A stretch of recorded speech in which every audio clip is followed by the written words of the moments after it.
You are the mighty eternal one.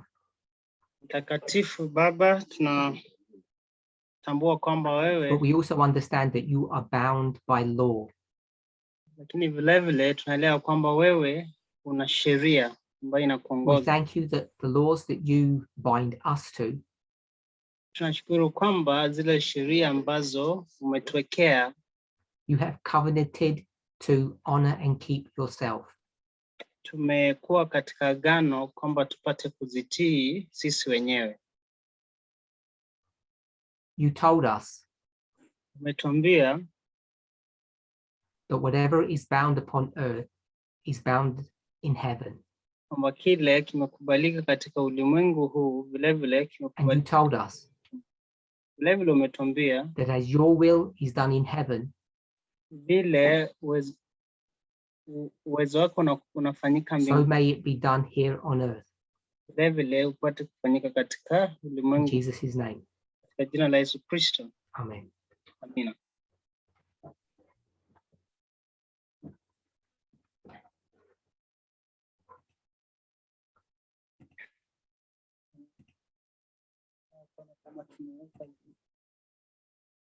I want to welcome everybody. Kumkaribisha kila mmoja wetu. As you know, this Sabbath day is just one presentation from each presenter. Kwa ambavyo tunajua kwamba leo siku ya Sabato ni mafunzo moja kwa kila ambaye anafanya mafunzo. The study that we're going to be doing today lile funzo ambalo nitashughulikia leo is a continuation of the material that I presented recently in August. Ni mwendelezo wa mambo ambayo nilikuwa nimeanza kushughulikia katika mwezi huu wa Agosti. You recall that the subject material was the 14th Amendment. Tunaweza kumbuka kwamba kile ambacho tulishughulikia ilikuwa kuhusu and we discussed at some length ni kufanya marekebisho ya 14 na tukafanya majadiliano the pivotal role that amendment has had in not only US history but world affairs. Tukakubaliana kwamba mageuzi yale ya 14 yamekuwa na upana wake, because whatever happens in the United States si tu kwa Marekani bali vile vile katika has ripple effects all across the globe. Kwamba kile ambacho kinafanyika katika Amerika vile vile kinafanyika katika kila sehemu ya ulimwengu. In the week or so that we have had since 2 weeks since that camp meeting, majuma mawili iliyopita tulipofanya makambi hayo, I hope you've had the opportunity to familiarize yourselves with the 14th Amendment. Naamini kwamba mmekuwa na wakati mzuri wa kuweza kujijuza kuhusiana na marekebisho ya 14. It is the one key piece of legislation. Kwamba ni mojawapo ya nguzo muhimu ya kisheria. It's not actually legislation because it's part of the Constitution, of course. Ya kisheria ya kikatiba. Because it's not a law, remember. Sababu si hiyo tu, kumbuka.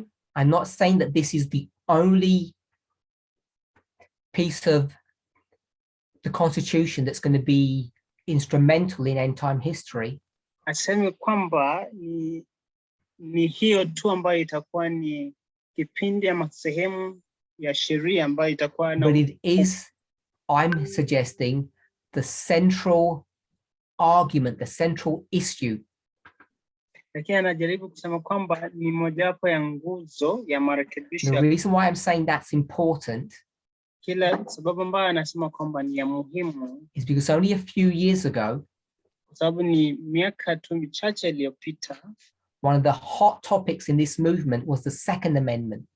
Kwamba kile ambacho kilikuwa ni mjadala mkuu ni marekebisho ya pili ya katiba. And whilst that is an important subject, na jambo hilo likiwa swala la muhimu, it's not central to the end time prophetic test. kwamba si mojawapo ya ukatikati wa jaribio la And it's mwisho, taken us a long time to get to the place na imetuchukua kipindi kirefu kutuweka katika sehemu where we are beginning to understand with clarity pale ambapo tunaanza kuelewa kwa kina not only what end time prophecy is really about, si tu kwamba unabii wa nyakati za mwisho jinsi unavyoonekana, but what part of the institutions, what part of the Constitution in the United States will, go ahead, lakini vile vile ni sehemu ipi ya will be involved in the fulfillment of end time prophecy. ni sehemu ipi ya katiba ya Amerika ambayo itahusishwa katika unabii wa nyakati za 14th Amendment, ni marekebisho ya 14, the Central Amendment, ni marekebisho ya the katikati, longest amendment, ni refu zaidi, the one that touches every aspect of all people's lives. ni mojawapo ambayo inahusia sehemu nyingi za maisha ya watu. And even though I don't have direct evidence, Na hata kama sina ushahidi wa hakika I would zaidi, argue the following point. atasema mambo yafuatayo. We've discussed this point that I'm making.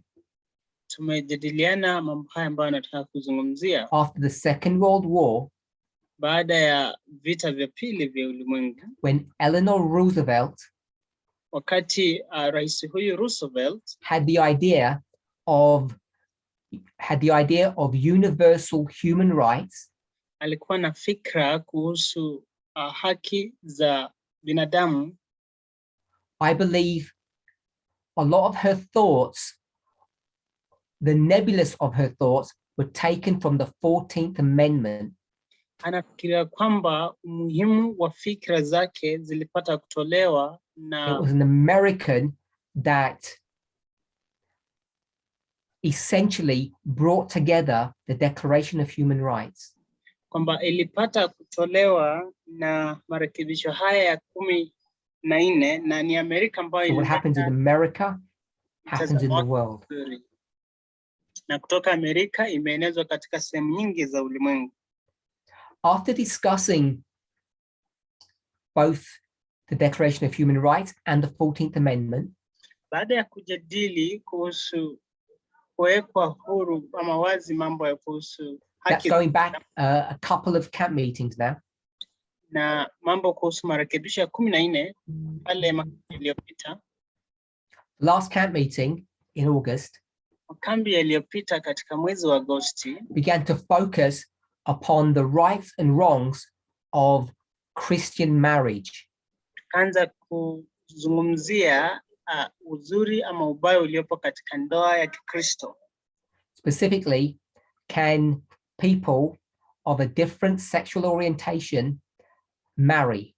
Haswa kwamba watu wenye kuwa na mahusiano ya jinsia tofauti ama in the studies that I did at the last camp meeting, kama wanaweza oana, na katika mafunzo niliyofanya katika makambi we yaliyopita, began to discuss from a biblical perspective the rights and wrongs, the limits of marriage.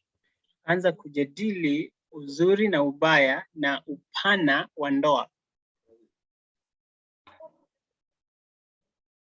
So I said marriage, but I think some people have translated it to Christian marriage. But I want to say, when I talk about marriage, we're talking about it in the Christian context. Anapozungumzia swala la ndoa, anazungumzia katika muktadha wa Kikristo. So we began our conversation in my last presentation at the last camp meeting. Tukaanza mafunzo haya katika somo la mwisho ambalo nilifanya katika makambi yaliyopita, discussing whether or not homosexual people can or cannot marry. Tukaanza kujadili ikiwa watu wenye kuwa na mahusiano ya jinsia sawa kama wanaweza. I said that I was using that term homosexual to cover the LGBT community. na akasema kwamba anatumia jina hilo homosexual, ndiposa aweke watu hawa wote wenye kuwa katika mahusiano. I started with the premise, as did Elder Tess, that sexual orientation is fixed. Na kwamba akasema kwamba mambo kuhusu mahusiano ni mambo ambayo mtu amezaliwa nayo. Now, I've addressed the following question before. Ameshughulikia swali kama hili hapa awali. The question about sexuality and gender. Swali kuhusiana na mahusiano na And I've jinsia. addressed this several times in different ways to try to give a rounded picture of the subject. Amejaribu kujadili swala hili njia tofauti tofauti ili kupeana mtazamo fika wa mambo Now, I haya. know not everybody watches all of the presentations that I do. Lakini najua kwamba si kila mmoja ambaye anatazama video ambazo ninatoa. But I think it's fair to say the following statement. Lakini nafikiria ni vizuri kusema mambo yafuatayo. The vast majority of heterosexual people, watu wengi ambao ni wenye kuwa na mahusiano ya jinsia tofauti, even today in the 21st century, in 2021, leo hii 2021, I would venture to say even in this movement, ataendelea kwa kusema kwamba hata katika vuguvugu hili, when we talk about homosexual people, tunapozungumzia watu wenye kuwa na mahusiano ya jinsia they sawa, don't understand the difference between sexual orientation and gender. watu hawaelewi swala hili kuhusu swala la jinsia na kuwa na They are mahusiano, completely different terms. kwamba majina haya mawili ni tofauti sana. One is fixed, Moja ni kitu ambacho huwezi badilisha, and that's sexual orientation. na hiyo ni swala hili la kuwa na mahusiano. And the other, gender, Na ingine ambayo ni is jinsia, a social construct. kwamba ni kitu ambacho kimeundwa na jamii. So when I have spoken and taught quite a lot on the gendered brain, Kile ambacho amezungumzia kwa upana ni kuhusu ubongo ulio wa kijinsia. this is speaking about the social construct of looking at men and women.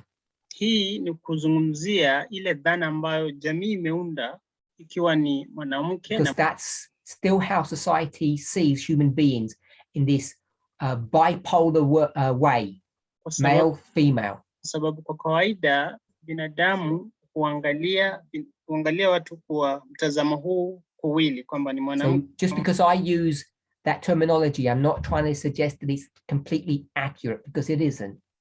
Asemi kwamba mtazamo huu kwamba watu ni either wanawake ama wanaume kwamba ni sawa. So each of us needs to be aware of the following. Basi kila mmoja wetu anafaa kujua mambo yafuatayo. We need to be informed. Tunafaa kuwezeshwa kuwa The na sexual orientation and gender are not the same.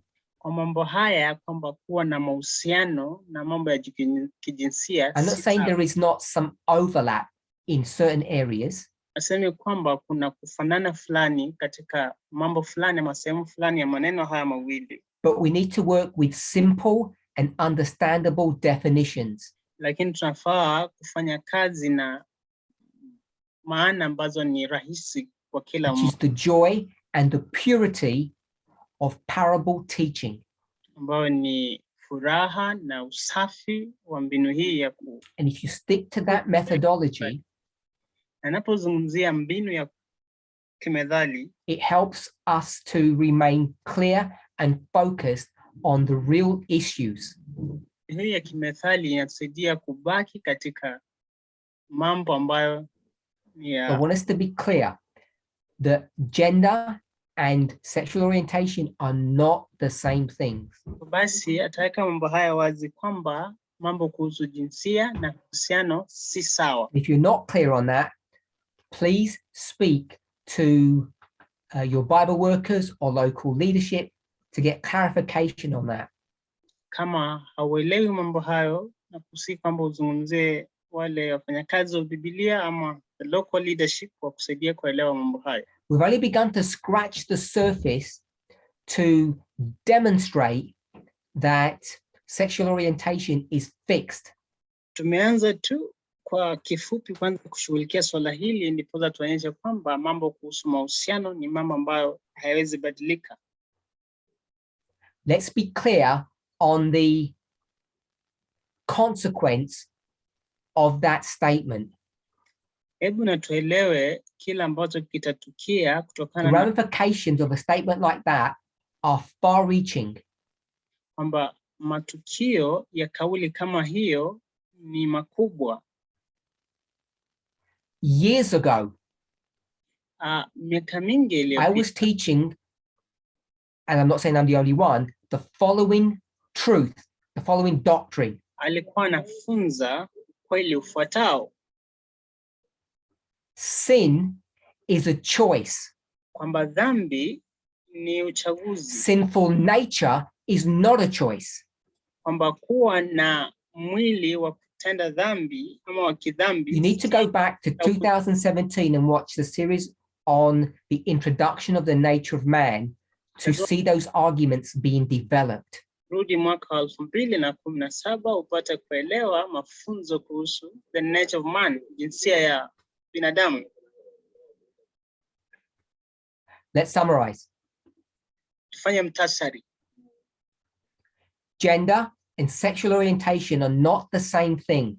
Mambo ya jinsia na mahusiano si vitu sawa. One is fixed and the other is a social construct. Moja huwezi badilisha, nyingine imeundwa na jamii. Sin is a choice. Kwamba dhambi ni uchaguzi. Sinful nature is not a choice. Kuwa na mwili wa kidhambi si uchaguzi. And therefore, basi, because we're all good at maths, kwa sababu sisi ni wazuri kwa hesabu, sinful nature does not equal sin. Kwamba mwili wa kidhambi si sawa na dhambi. This is nature of man 101. Hii ni mtu vile alivyo. I'll say it another way. Tutasema katika njia nyingine. This is the foundation or the crux or the point of Paul's message to humanity. Huo ndio msingi wa ujumbe wa Paulo kuja kwa the hope of his message kwamba matumaini ya ujumbe wake was not the death of Christ. Haikuwa ni kifo cha Kristo. It's not even the resurrection of Christ. Si tu hata ufufuo wa Kristo. It's Christ's humanity. Kwamba ni ubinadamu wa Paul Kristo. is the one that develops and shows us what Christ's humanity really is. Paulo ndiye ambaye anajaribu kuchambua na kutueleza ubinadamu wa Kristo jinsi ulivyo. Without his writings, bila maandishi yake, we would be like a boat without a map or a compass. Tungekuwa kama meli ambayo We haina. would not be able to understand the purpose and the mechanism of salvation. Hatungeweza kuelewa umuhimu wa ukombozi. Adventists today still don't understand this. Adventista leo hii bado hawaelewi mambo haya. The prophets were sent and they died. Kwamba manabii walitumwa na wakafa. And Israel still did not listen and repent. Kwamba baadaye Israeli bado hawakusikiza na kutubu. Messenger after messenger has been raised up to make this very point. Wajumbe baada ya wajumbe walizuka ili kuweka mambo haya wazi. What point? Mambo ya sin is a choice. Kwamba dhambi ni uchaguzi. Jesus can come in sinful human nature. Kwamba Kristo anaweza kuja kwa mwili wa kibinadamu wa kidhambi. In the King James, it says in the likeness of sinful flesh. Katika tafsiri ya King James inasema kwamba katika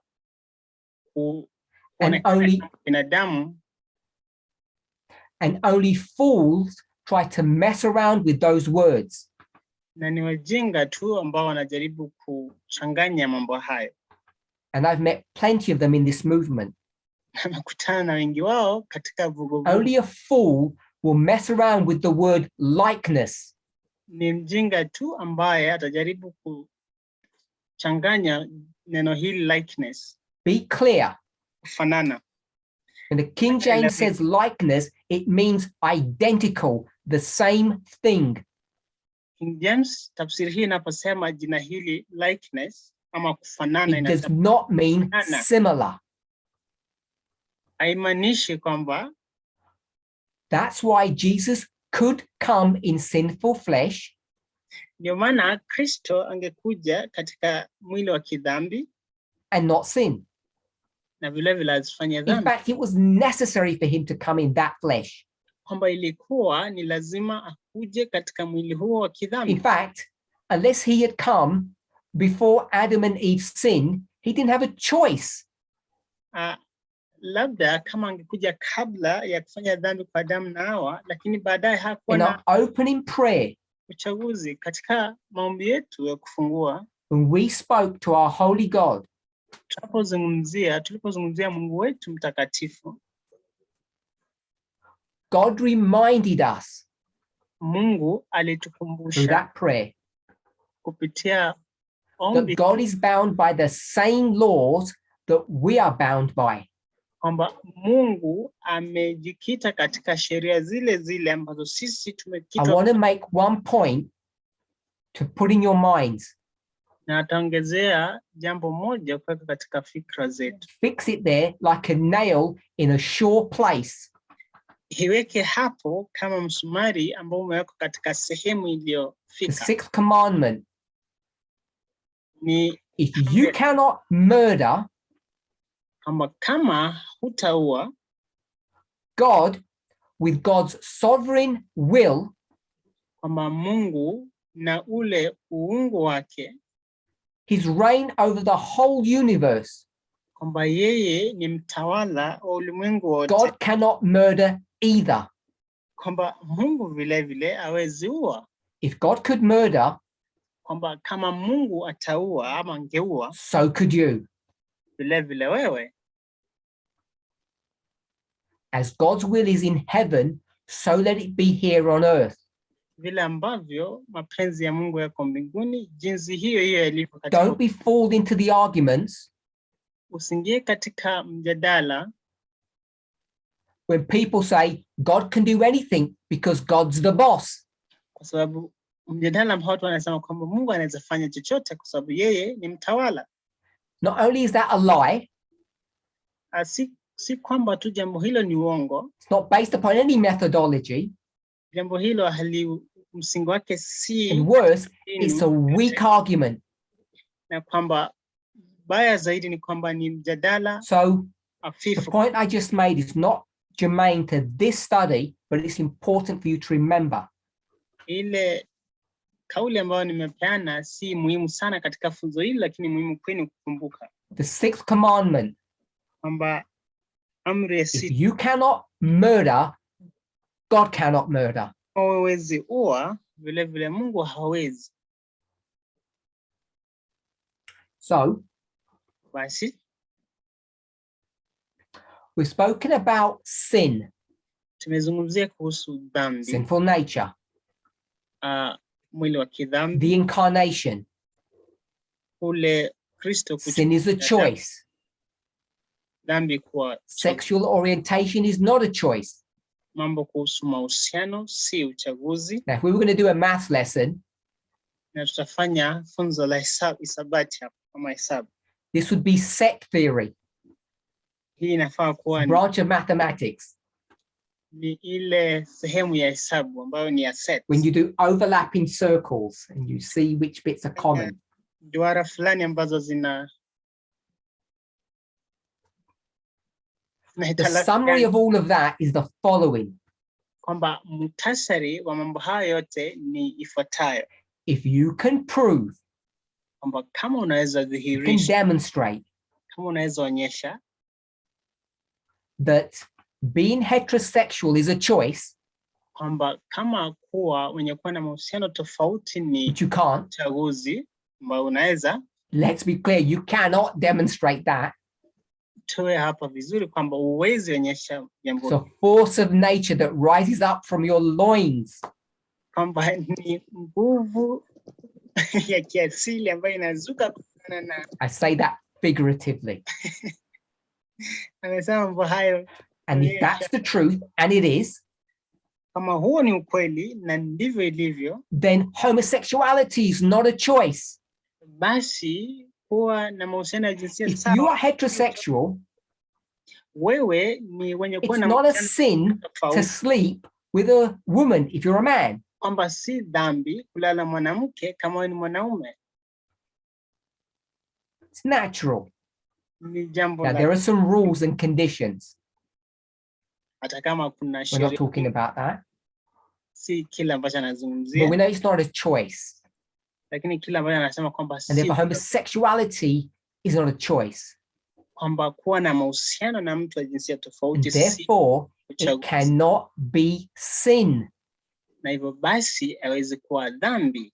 All you need to do is put the dots together, Kila ambacho unafaa kufanya ni kuchukua dots hizo ziweke put pamoja, together some verses, uweke pamoja mafungu fulani, practice in front of a mirror, kwamba ufanye and within 1 week, mfano katika, we should have 100 studies in this movement that can prove homosexuality is not sin. na katika kipindi cha juma moja tunaweza kuwa na mafunzo takriban 100 kuonyesha kwamba And kuwa na then mahusiano ya we should be jinsia, sharing those presentations amongst us. basi tupate kueneza ujumbe huu baina yetu. So this movement can be clear, Basi vuguvugu hili liweze kuwa not only clear, but it can demonstrate and prove kwamba tunaweza onyesha na kudhihirisha to the reasonable mind.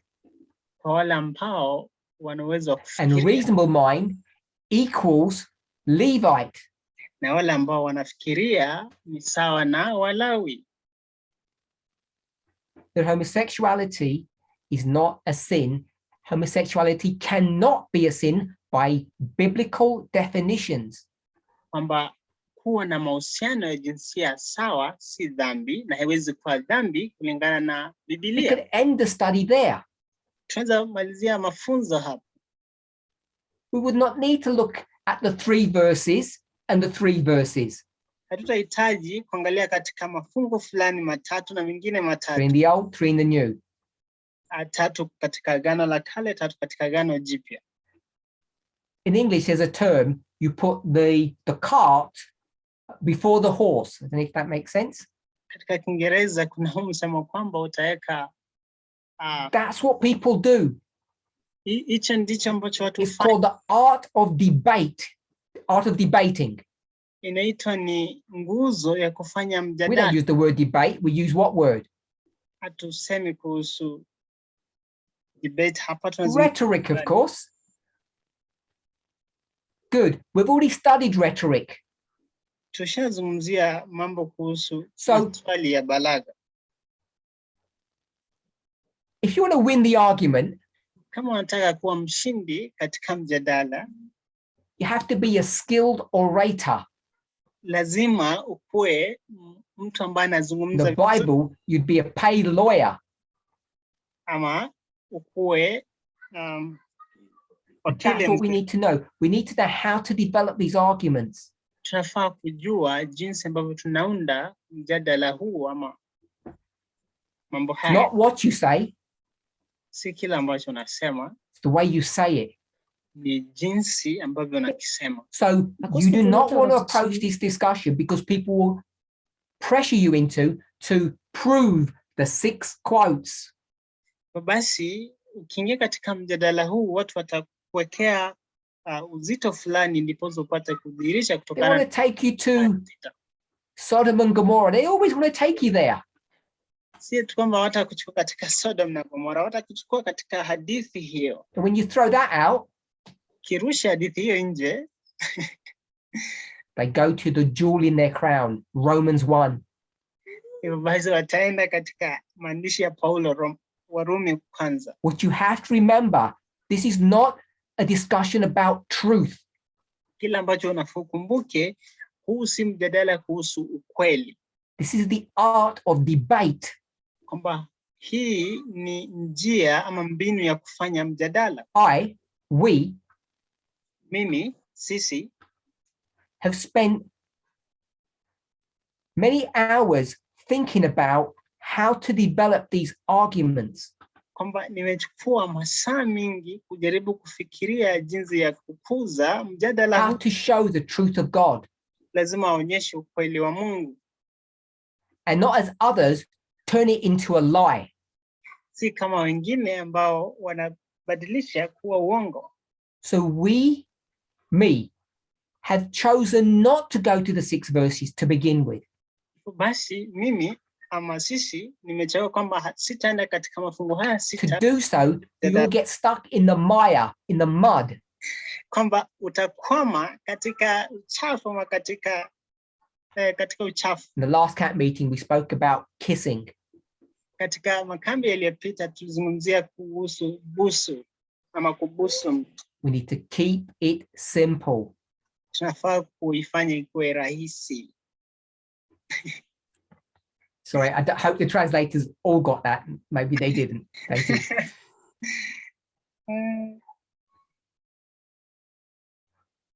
Going to those 6 verses is pointless.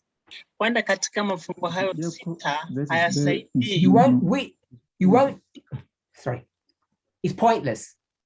Hayasaidii chochote. You won't win anybody over by an explanation of those 6 verses. Huwezi shinda mtu ama huwezi leta you won't win anybody onto your side by explaining those 6 verses.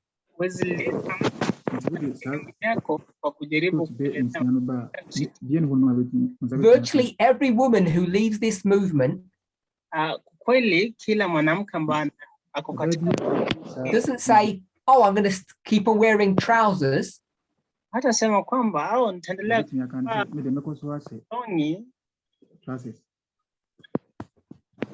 Are we okay? It is hard enough. The women who lead this movement, wanawake ambao wako katika vuguvugu hili, who stop wearing trousers, kwamba wataacha kuvaa trousers, they don't say, oh, this movement proved properly Deuteronomy 22 verse 5. Hawasemi kwamba vuguvugu hili lilidhihirisha kwamba Kumbukumbu la Torati 22:5. They don't care about proof texting. Hatutaki kujua kila ambacho mlifanya. Everybody wants to do just what they want to do. Walitaka kufanya kila ambacho walitaka kufanya. So don't be deceived Usidanganyike into thinking, oh, when we get the 6 verses answered, all of our problems go away. Usifikirie kwamba ukipata majibu ya maswali yale 6 ama mafungu yale 6 Many people in this movement are hard-headed, thick-skinned. Watu wengi katika vuguvugu hili wako vichwa vigumu. Isaiah says their hearts are fat. Kwamba Isaiah anasema kwamba nyoyo zao So I've tried to make it simple. Ni ngumu ama zina mafuta mingi. Sexual orientation, just like sinful nature, is not sin.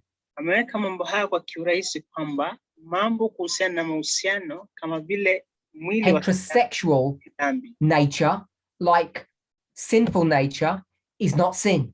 Kwamba watu wenye kuwa na mahusiano ya jinsia tofauti si dhambi. Because you choose none of those things. Sababu hauchagui kuwa na mahusiano kwa mwanaume ama kwa mwanamke. So you can see really eloquently and simply, Kwa basi unaweza ona kwa kibayana sana na kwa njia ya rahisi homosexuality cannot be sin. kwamba kuwa na mahusiano ya jinsia sawa si Develop dhambi. studies on that. It's easy to do. Ukitaka kufanya mafunzo kuhusiana na That's my swala hili, ni rahisi recommendation and my challenge to us. kwamba ni challenge kuja kwetu sote. Then we speak about two tenets of Christianity.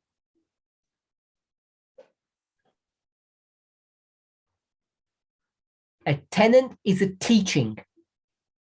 Kwamba anazungumzia funzo fulani, Marriage swala la ndoa or staying single. ama Two opposites.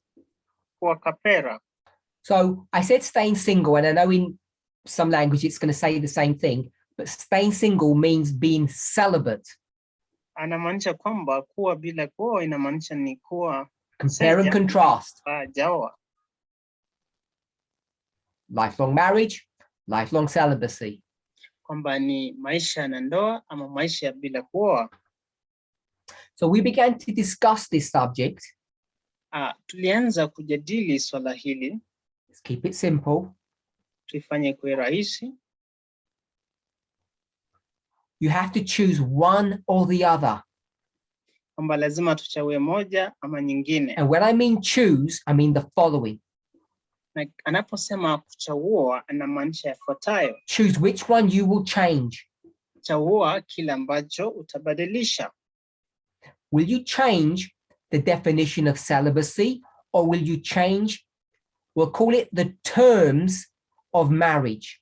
Utaweza kubadilisha mtazamo wako wa useja ama celibacy ama Now, I want to remind us that even though I said a tenant or a teaching, anaposema kuhusu funzo fulani, marriage is more than that. kwamba ndoa ni zaidi ya hayo. Marriage is a law. Kwamba ndoa ni sheria. Sometimes we call it an institution. Wakati mwingine tunaita kwamba ni taasisi. And I call it a law based upon the word decree. Na anaita ni sheria kupitia jina hili la kauli. Because God decreed marriage. Kwa sababu Mungu alidecree. So in our last study, we spoke about celibacy. Katika mafunzo yaliyopita tulizungumzia kuhusu useja. And I took you to Adventist Home, page 121.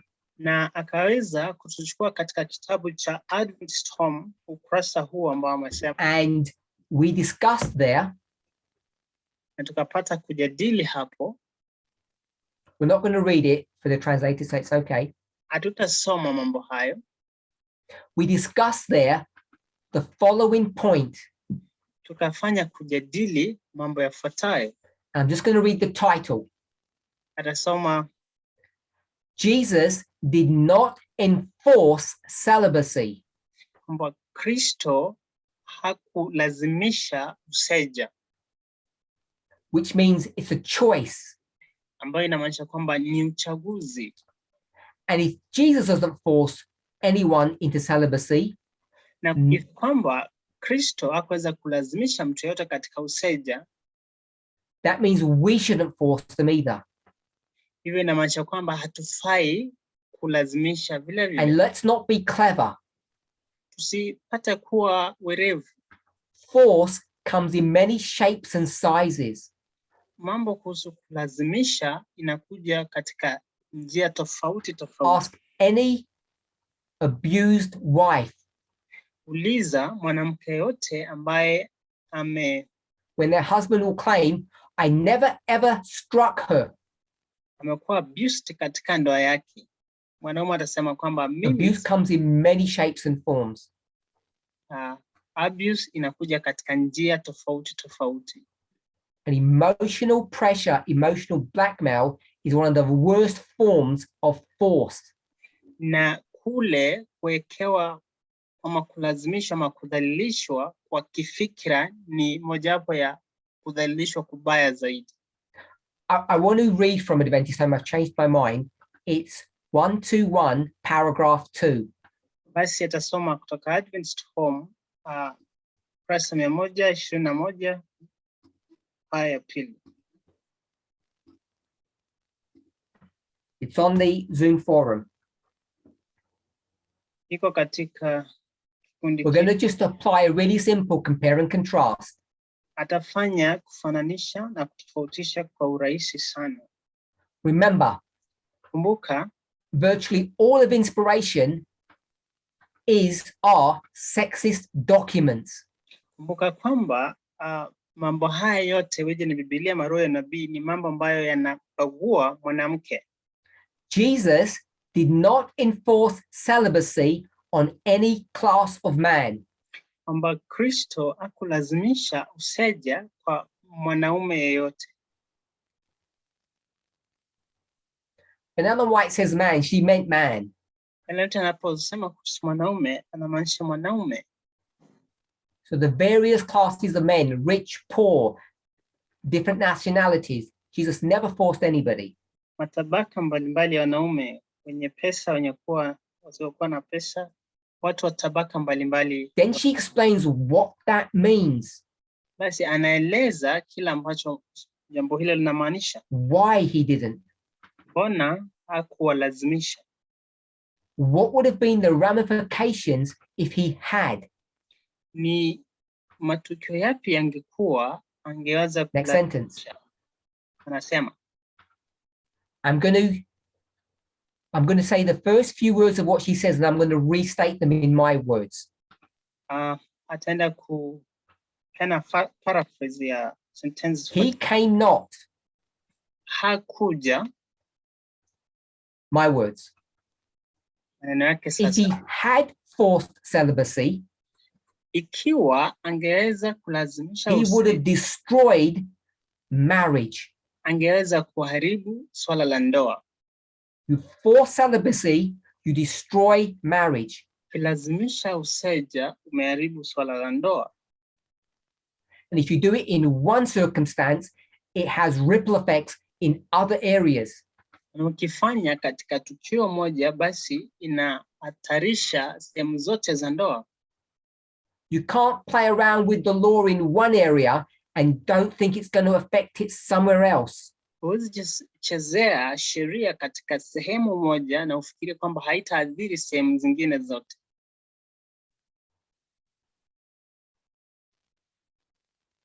I'm not making these things up. I'm going to call it standard methodology.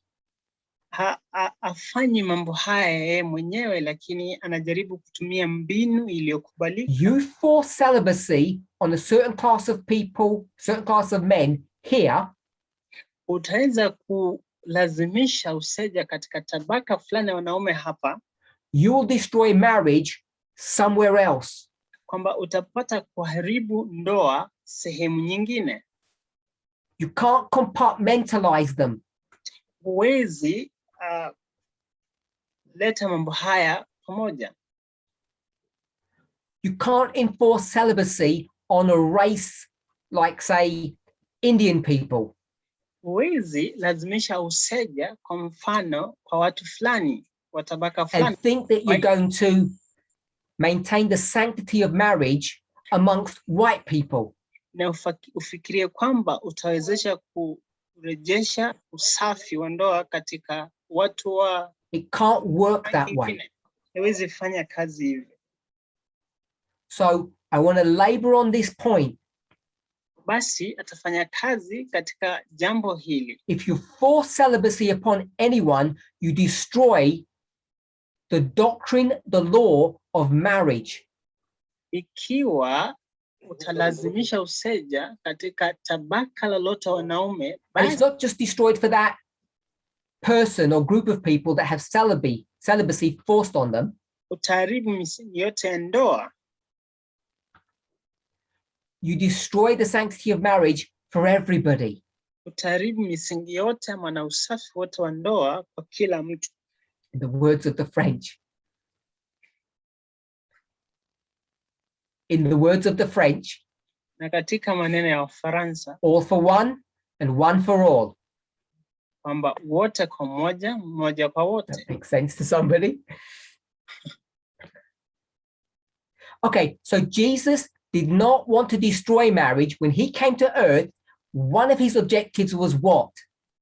Kristo hakutaka kuharibu misingi ya ndoa, na alipokuja katika ulimwengu huu kile To ambacho exalt and ni restore marriage kwamba ni kuinua na kuweka ndoa to the original. sehemu yake ambayo He had a ilikuwa second mission alikuwa na to do what? ili kufanya nini?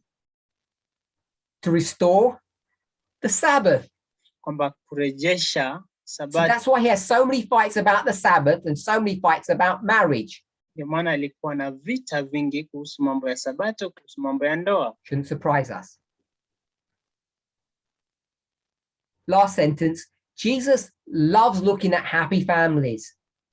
Sentensi ya mwisho, Kristo anapenda kuangalia familia zilizo na And by the way, it defines what a happy family is.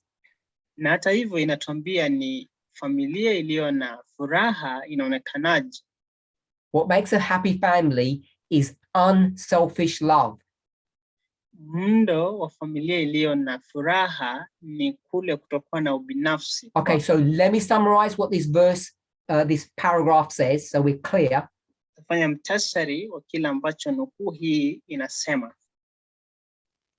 If you tell one person or a group of people, ukiambia mtu mmoja ama watu fulani wa kikundi fulani, you're supposed to stay celibate, you can't marry, kwamba wewe huwezi oa, unafaa kuwa mseja, and that group says, are you forcing me? na kikundi hicho kisema kwamba You unatulazimisha. say, no, I'm not forcing you, I can't force you. Uambie kwamba siwalazimishi, siwezi walazimisha. But if you do it, something bad will happen. Lakini kuwalazimisha, kuna kitu kibaya kitatokea. That is force. Huko ni kulazimisha. Emotional blackmail. Kama ni kujaribu kutia nguvu katika mambo ya kifikra zao. Emotional pressure. Ni kuwawekea. If you do that, kuwalazimisha, and you're married, na ukifanya mambo hayo, you destroy the sanctity even of your own marriage. It becomes worthless. Ukifanyia watu hivyo na iweje wewe umeoa, basi hata ile ndoa yako pia It becomes an irreligious union of two bodies. Inakuwa ni kuungana. And in the context of our discussion, the irreligious coming together of two heterosexual people. Na hii inakuwa ni kukuja pamoja kwa watu wenye kuwa na mahusiano tofauti. So you cannot separate celibacy and marriage. Huwezi tofautisha kuhusu useja na ndoa. To do so destroys both. Ukifanya hivyo unaharibu misingi. So you have to change one or the other. Lazima ubadilishe moja ama nyingine. In the 21st century, katika karne hii ya 21. Not only in Christianity, but that's where our focus is. Si tu katika Ukristo, lakini hilo ndilo lengo letu. Because it happens everywhere. Kwa sababu inafanyika kila mahali. We have a standard operating procedure. Tunayo njia fulani ya kufanya mambo. Which is anti-biblical. Ambayo si ya kibibilia. We force celibacy upon people. Kwamba tunalazimisha watu wasioe ama wawe. Therefore, we are opposed to the sanctity, to the holiness of marriage. Basi tunajipata katika sehemu ambayo tunapigana na usafi wa ndoa. And it's sin. Na kwamba ni dhambi. Hopefully not today. Na naamini kwamba si leo. But yesterday. Lakini jana. You were all sinners. Hii nyote mlikuwa wenye dhambi. I say all in a generic sense. Anasema wote katika njia ya kutuweka. Because you all believed it was wrong for homosexual people to marry. Kwamba wewe uliamini kwamba ni vibaya watu wenye kuwa na mahusiano ya jinsia moja kuoana. You applied pressure, which means you forced them. ulitumia nguvu, kumaanisha kwamba uliwalazimisha. And so who were the sinners, them or you? Basi nani alikuwa mwenye dhambi, wao ama wewe? Clear. You were the sinner. Wewe ndiye ulikuwa mwenye dhambi. I hope you're not now. Anafikiria kwamba saizi wewe si mwenye dhambi. What I want us to see, Kila ambacho anataka tuone, what I want people who are going to begin to watch these presentations to see, kila ambacho anataka watu ambao wataanza kutazama mafunzo haya waone, whatever their persuasion is, wherever they come, whatever argument they come with, na iweje watakuja na mbinu yoyote ya mjadala, whatever side of the argument they stand upon, iweje watakuwa katika sehemu yoyote ya mjadala huu,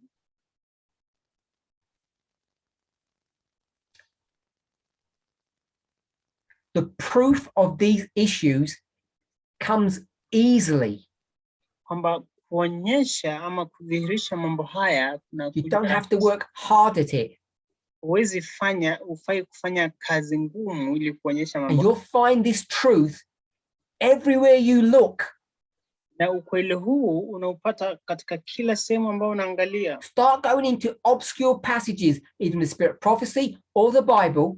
Tujaribu kwenda katika sehemu zingine ambazo hazieleweki katika roho ya unabii. And you will begin to see na unaanza kuona that you can prove easily kwamba unaweza dhihirisha kwa njia ya rahisi with many simple and persuasive arguments, ukitumia njia rahisi sana na ya kurai, not only that marriage should have its sanctity, si kwamba tu ndoa inafaa kuwa na usafi fulani, but it should have its sanctity for everybody.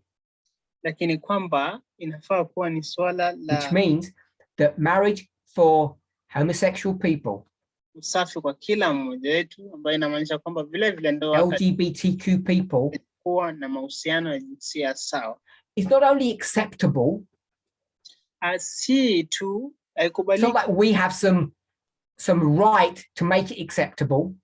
kwamba si kwamba tuna haki fulani kufanya mambo kuwa jinsi yalivyo. It's God's will for that to happen. Ni mapenzi ya Mungu ndiposa mambo haya yafanyike.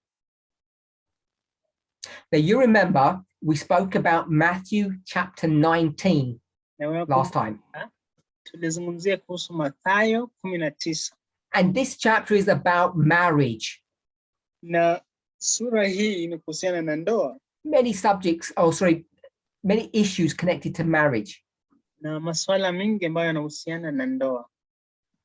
But it also deals with celibacy.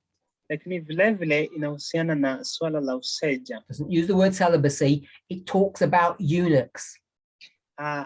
Ametumia jina la useja, lakini azungumzia kuhusu watu ambao hawaoi, wale wanaume ambao hawaoi. I did what Elder Tess did. Atafanya kila ambacho Elder Tess alifanya. I went back and looked at my own presentation, which I never do. Atarudi anza kutazama video zake zile ambazo amefanya.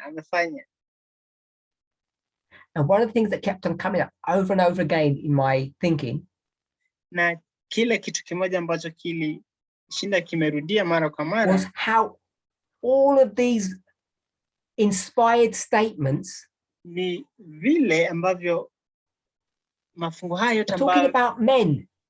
Yametiwa roho. And one of the things I liked, yanazungumzia wanaume na kile ambacho alipenda. What I mean by that is how it's so easy to see it now. Kile ambacho anamaanisha ni kwamba jinsi ilivyo rahisi kuona sasa. But it's not clear unless someone points it out to you. Lakini si bayana tu hivyo until mtu akuonyeshe. The disciples and Jesus have a dialogue. Wanafunzi wa Kristo na Kristo wanakuwa na mjadala. And in the translation that I offered you in verse 12, it says some people. Na katika tafsiri ambayo niliwapa katika fungu la 12 inasema kwamba watu fulani, gender neutral, inajaribu kuwa jinsia, they're not able to marry. Watu hawa hawafai kuoa. And of course, that is rubbish. Na huu ni ujinga tu. Trash. Really bad. Ujinga ama Because the disciples didn't mean that, and Jesus didn't mean that. kwa sababu wanafunzi hawakumaanisha hivyo, vile vile Kristo hakumaanisha hivyo. Women were not allowed to marry men. Kwamba wanawake hawakuwa wanakubalika kwa wanaume. And what's amazing to me, Kile ambacho kinavutia kwake, there are vast swathes of Christians who still believe that. kwamba kuna Wakristo wengi ambao bado wanaamini hivyo. I'm a woman. Kwamba mfano yeye ni mwanamke, Am I allowed to ask this man to go on a date? kwamba anakubalika kuulizia mwanaume huyu kuhusu kuwa na mpango wa It kukutana. still seems novel to people for a woman to propose marriage to a man. Kwamba inaonekana kuwa jambo la kuaibisha mwanamke kuambia Not mwanaume. to all of us though. Say hi to my sisters who are brave.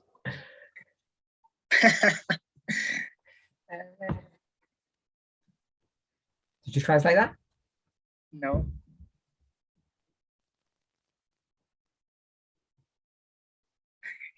They're not my sisters. I didn't know what to say. The women that I know.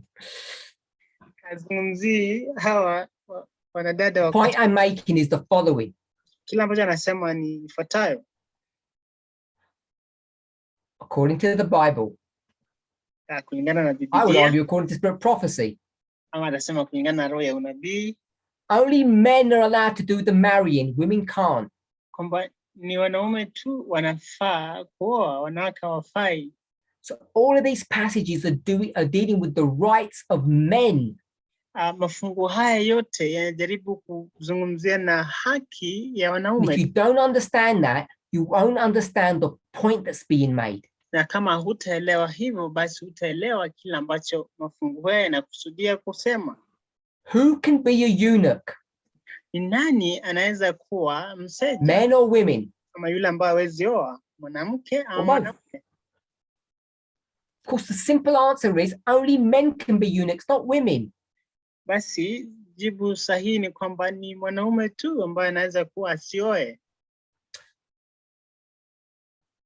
For those of you who are watching this presentation Baadhi yenu ambao mnatazama video hii and are either not familiar with what we teach, na labda hawaelewi kile ambacho tunafunza, or you're not familiar with my rhetorical language, ama hawajaelewa jinsi yangu ya kufunza ambayo ni kutumia maswali balagha, just because I state things as fact doesn't mean I believe them. kwamba anaposema vitu jinsi vilivyo si kwamba anakubaliana ama anaamini kwavyo. So I hope anyone who's listening can begin to hopefully gain an appreciation of the teaching style. Anakusudia kwamba kila mmoja ambaye anatazama ama anamsikiza kwamba anaanza kukubali jinsi. Without getting offended. So there are 3 types of men. Kwamba kuna aina tatu. Some that are born different. Wengine wamezaliwa tofauti. Some who are made different. Kwamba wengine wameundwa tofauti. And some who voluntarily are different. Na wengine ambao kwa njia ya kujitolea ama kukubali. And the difference is they can't have children. Na kile ambacho hapa tunasema ni kwamba wote hawezi kuwa na watoto. And this is not just a vasectomy. Kwamba swala hili si kwamba ni swala ambalo. For those men who are worried, if you have a vasectomy, it doesn't turn you into a eunuch. Kwamba si kufanyiwa upasuaji fulani, kwamba wale wanaume ambao simply stated, wafanyiwa upasuaji watakuwa na watoto. You Si become hao. a eunuch, type 1 and type 2. Kama wewe ni mseja katika aina hii, It affects your testosterone levels. kwamba una shida ya madini Now, yale ya kuzalisha. What we want to deal with is the 3rd type. Kile ambacho natajaribu kuzungumzia ni aina ya 3. And as I said before, I'm saying this type is a voluntary eunuch. Na kila ambacho anasema ni kwamba aina hii ya tatu ni watu ambao There's wamejitolea, not actually anything physically wrong with them. si kwamba wana shida katika maumbile yao. And therefore, this type of eunuch Basi aina hii ya suffers much more than the other two. wanapitia hali ngumu kuliko hao wengine. Do your own research. Fanya uchunguzi wako But mwenyewe the first two types of eunuch that have damaged testicles, kwamba wale aina ya kwanza na ya pili ya wanaume ambao wana sehemu zao za and kuzalisha, therefore they have problems with their testosterone level, basi wana shida na madini yale ya kuzalisha. they don't have the same sex drive as, I'm going to say, an undamaged man. Hawatakuwa na hari ama moyo wa I'm kufanya going to call it a normal man. ya kuwa na mahusiano ya kingono kama They have testosterone running through their veins. atawafanyia kutofautisha na wanaume ambao wana And if you have that, madini haya mengi ambayo when yanakimbia. you see someone you like, Na kama uko hivyo na ukiona mtu ambao unampenda, stuff happens jambo fulani linafanyika and you can't stop it. na huwezi jizuia. There's nothing you can do to stop it. Hakuna kitu utafanya kujizuia. So this third type of people Watu hawa wa aina ya tatu who just say, I'm going to keep away from other people and I'm going to remain separate.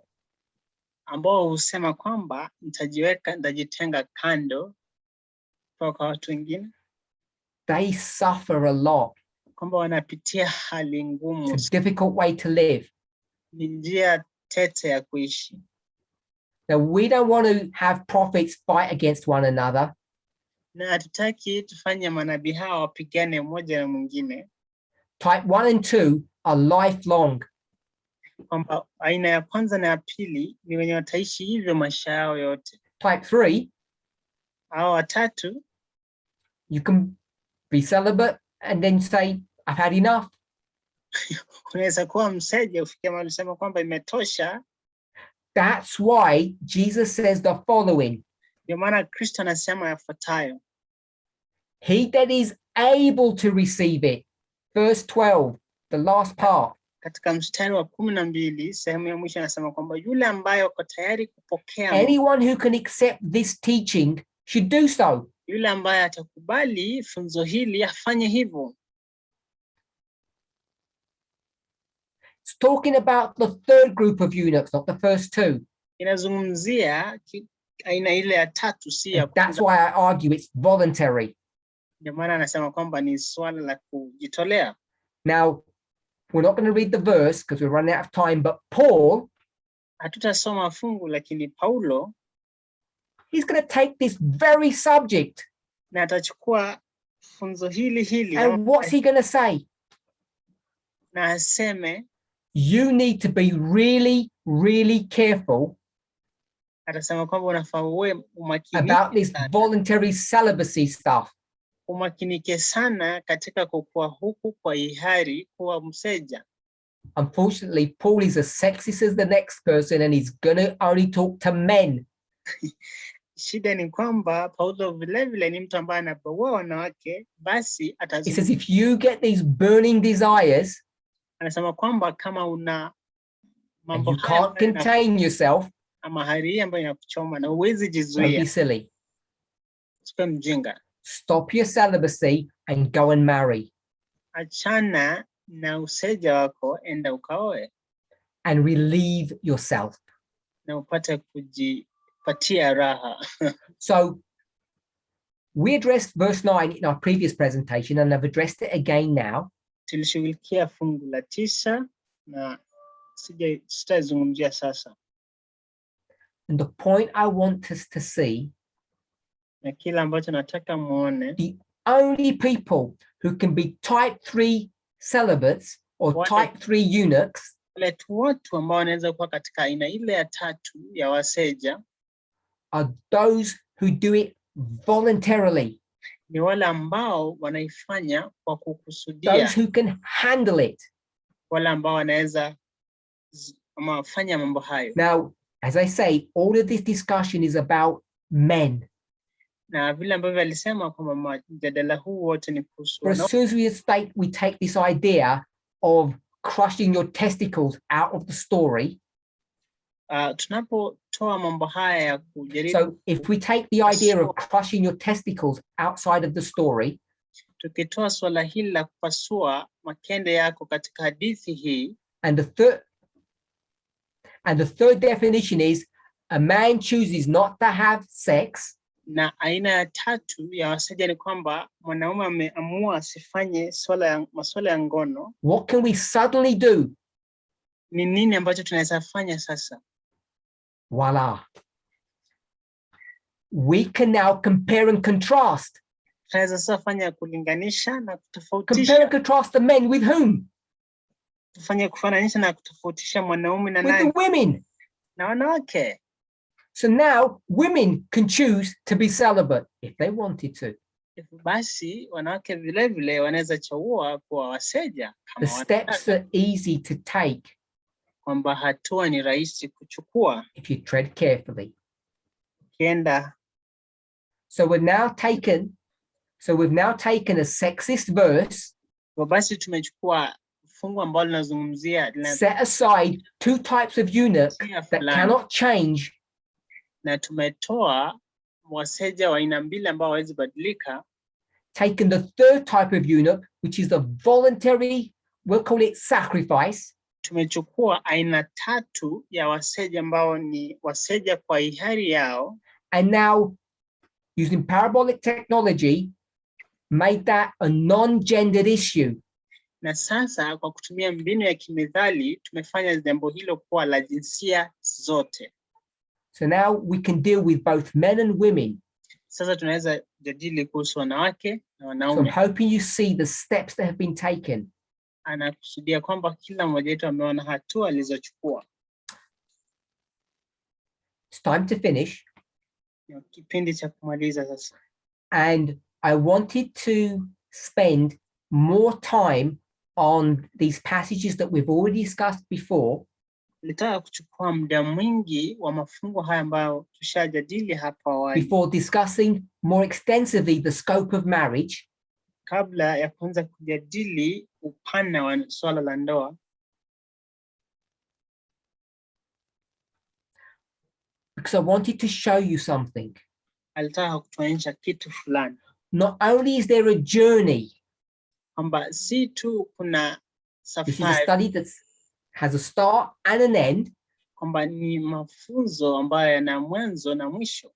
But at each stop along that journey, lakini katika kila hatua katika safari hiyo, you can know you're going in the right direction.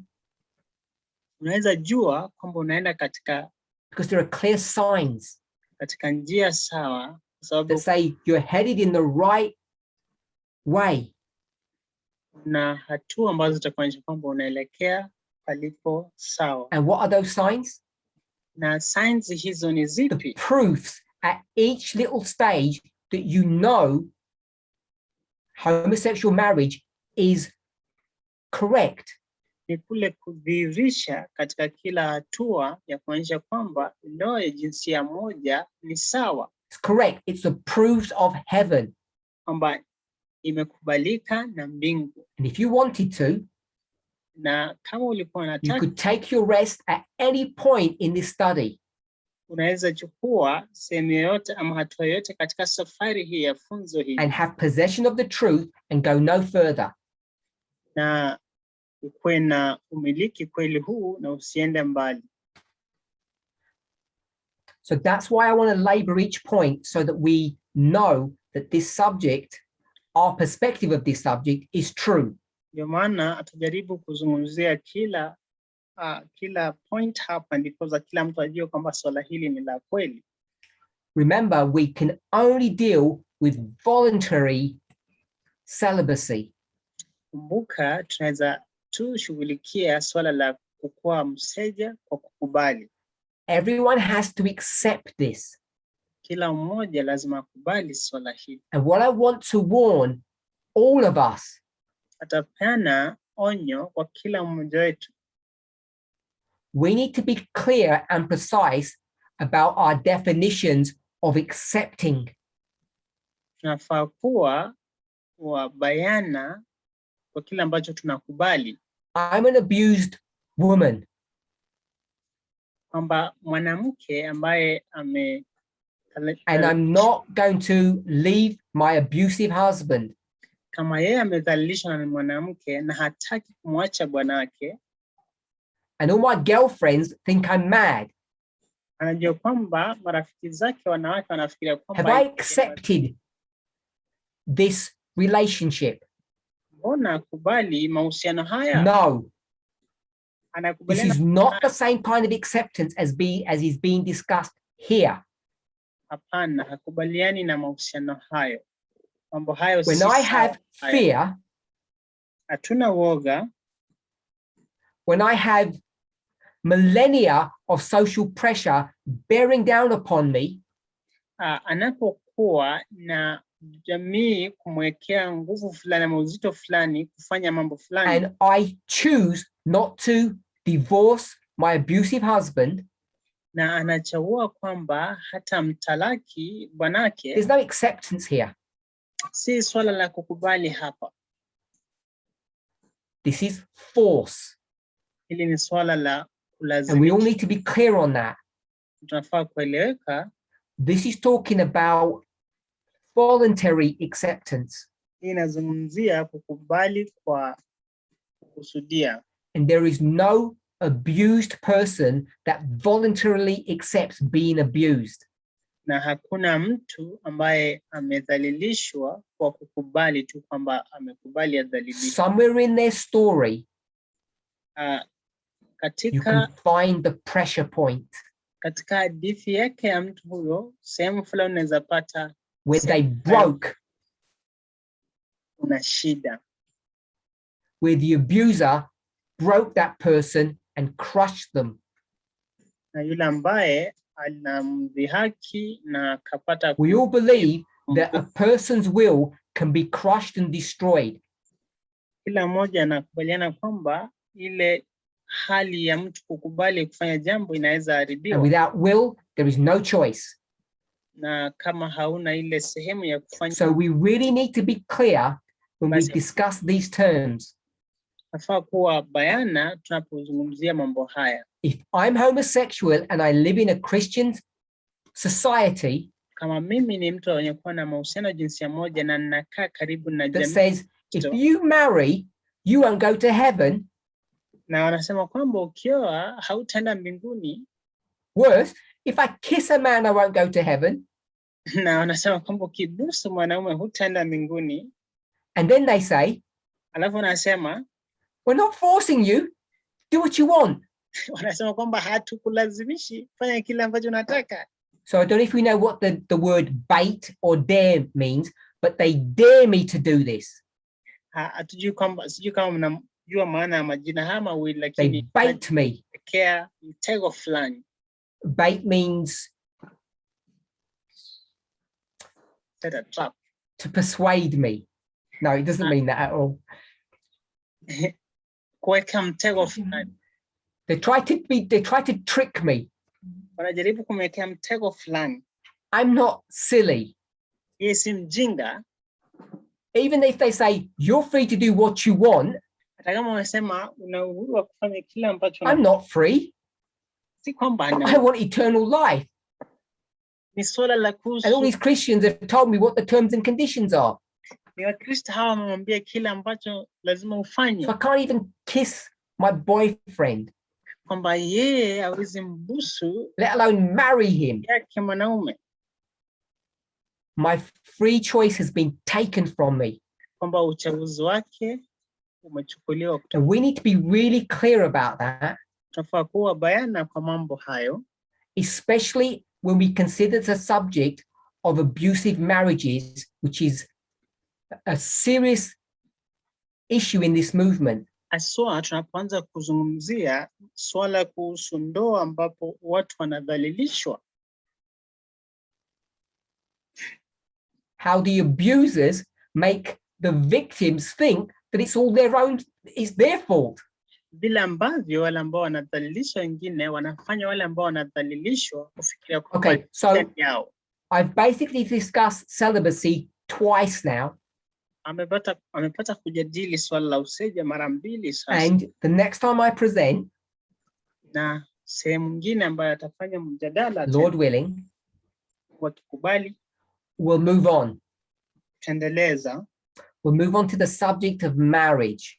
Tendeleza kwenda kwa I'm hoping already, anakusudia kwamba tayari partway along our journey, katika safari hii yetu, that we have shown in two ways now kwamba tumeonyesha katika the njia nature of man and the nature of celibacy,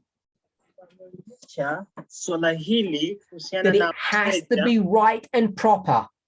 Kwamba lazima liwe swala la hakika For homosexual people to marry. Kwamba ni swala la kawaida kwa watu hawa.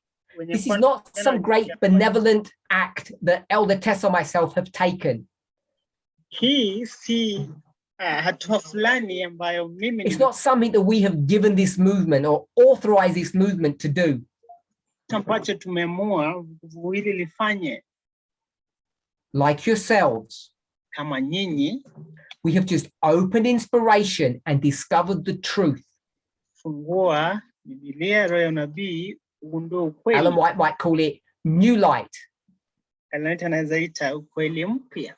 But then she'll say it's not really new, it's just the old repackaged. Lakini tumesema kwamba useme ni mpya, ni ya kitambo lakini imewekwa katika package tofauti. For those of you who don't agree with what we teach, ambao wakubaliana kila ambacho tunasoma, tunafunza, I want to make this clear. Atafanya mambo haya kuwa bayana. This is not some new novel teaching. Haya si mafunzo mapya kabisa. This is doing what every Christian does. Hii ni kufanya kila ambacho kila Mkristo, even those who hate what I'm saying now, hata kama wale ambao wanachukia kila ambacho nasema sasa hizi, they do what every Christian, every prophet has ever done. Wanafanya kila ambacho kila nabii amepata contextualize the truth. Kuchukua ukweli katika muktadha. You don't have to be expert, hufai kuwa mjuzi au mtaalamu, but you have to be intellectually honest. Lakini lazima ukuwe mtu wa ukweli katika mambo. And if you are, na kama ulikuwa, you will see the truthfulness of the passages that we have discussed. Tuone ukweli wa mafungu ambayo tumejadili. In the light within which they have been shared. Katika mwanga wa kile kitu ambacho tunajaribu kufanya. Tuombe sasa. Holy God, Takatifu Baba, we love your law. Tunapenda sheria yako. We love your decrees. Tunapenda sheria zako. Help us to have a love for the truth. Tuwezeshe tupate kuwa na upendo kwa kweli. Help us to become teachers. Tuwezeshe tupate kuwa. You told us in the book of Hebrews. Umetuambia katika kitabu cha Waebrania. The time has come. Kwamba wakati umefika. When we should be teachers. Ambapo tunafaa kuwa walimu. But because of our blindness, our weakness, lakini kwa sababu ya kutoona kwetu, many of us are in need of being retaught. Watu wengi wetu wako katika hali kwamba lazima because we are still students.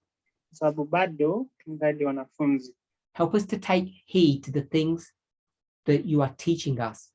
Tuwezeshe tupate kusikia yale mambo ambayo unatufunza.